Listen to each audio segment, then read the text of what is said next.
Yeah, happens all the time to the best of us.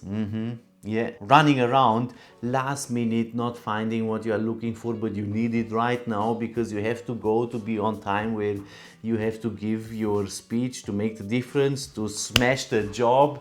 Absolutely, it happens. You know why and when it happens? When we have this thought, oh no, don't worry, I know what I need to take with me. I know what I need to do before sending that important email. I know what I need to pack up for that project. I know.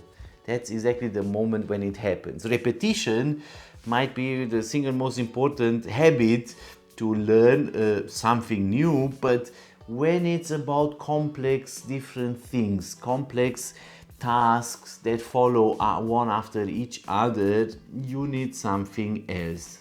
And I'm telling you, I have some embarrassing experiences. One of the biggest failures of my career were avoidable moments which could have avoided with this system I share with you today. My name is Peter. Welcome to today's video. As always, we want to learn something new, get motivated, and celebrate those good news and positive outcomes. So please share some positivity down below in the comments. What's the single most important tool in your tool set of productivity tools and systems you need to stay efficient every time? That's important. Not just sometime when you remember, but every time. A checklist. You know, when I hear a good idea, it sticks with me. I watch it once, I hear it once, it will never leave me. And that's the case with the checklist. Looking back on my experience, I had to say, yeah, actually, would I have had a checklist in that moment, it would have made a difference. And Atul Gawande describes what kind of difference a checklist makes in the most complex work environments, because the checklist is useful in your private life and professional life. It's so important, it can save lives.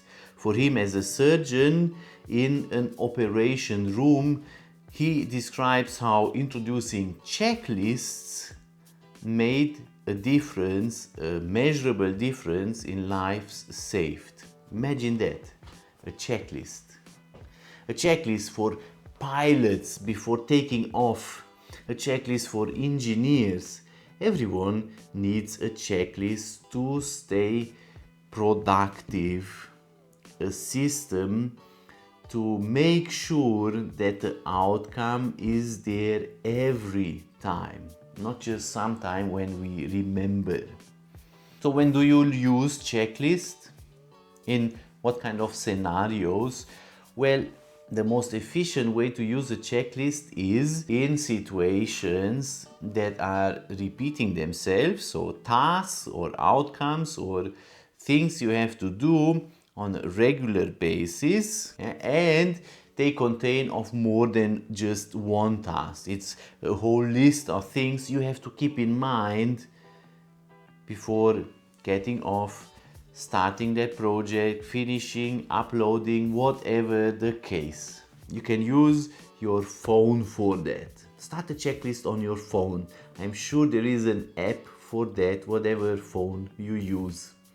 Or you take the good old school pen and paper and you start journaling away your checklist for all those different scenarios. I started to implement checklists in every way possible, and I tell you, it's very useful. For example, our morning routine before getting out with my kids to school needs a checklist, because how often did we forget something important they had to take with them, and then we got off and on the way they started to cry and to shout and to point? That happens. I remember 5 minutes before the event was about to start, opening my case, opening my bag, trying to get out my speech, and it was not there. Yes, 200 to 300 people were there, and I had a great opportunity to hold the speech of the night, the sermon. And I didn't have my speech with me. The speech I just prepared half an hour ago before I left my office to get on time to this event. And I froze, I panicked. I heard my heart beating and my palms got sweaty, and I went through all kind of different scenarios. Do I have it online? Can I run back to my office and come back on time here? Can I ask someone to bring it? Nothing was possible. And I had to go out, no time to prepare anything, to give my speech without any script. Now, if you prepare a speech to hold it without script, then you don't need your script. But in that evening, I didn't. I relied on that script.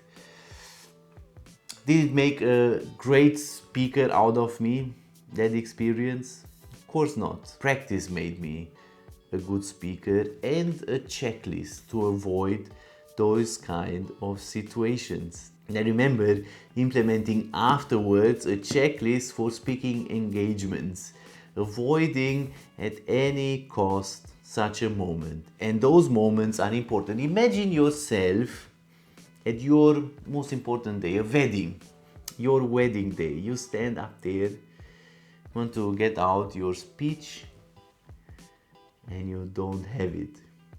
So that those kind of situations are avoided and do not repeat themselves. What kind of safeguard do we use?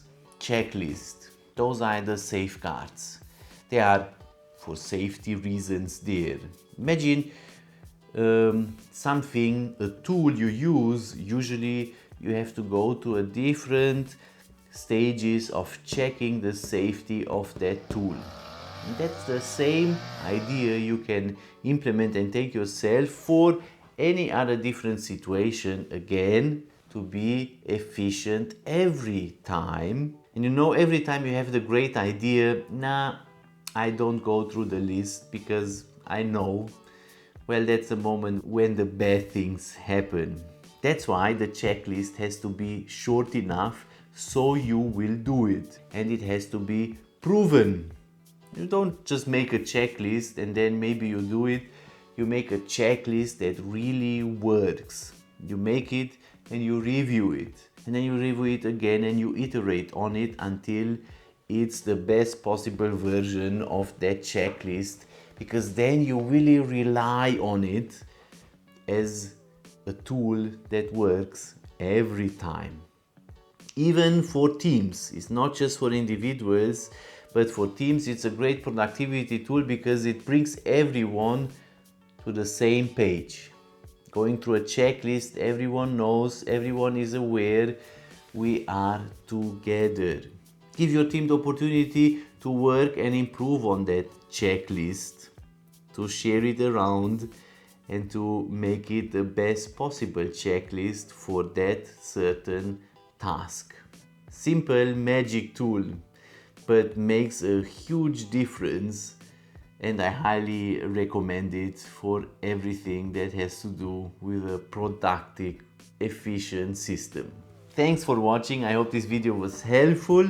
I hope you learned something new, you got motivated, and you have something positive to share. Don't forget to share that in a comment below, and see you next time.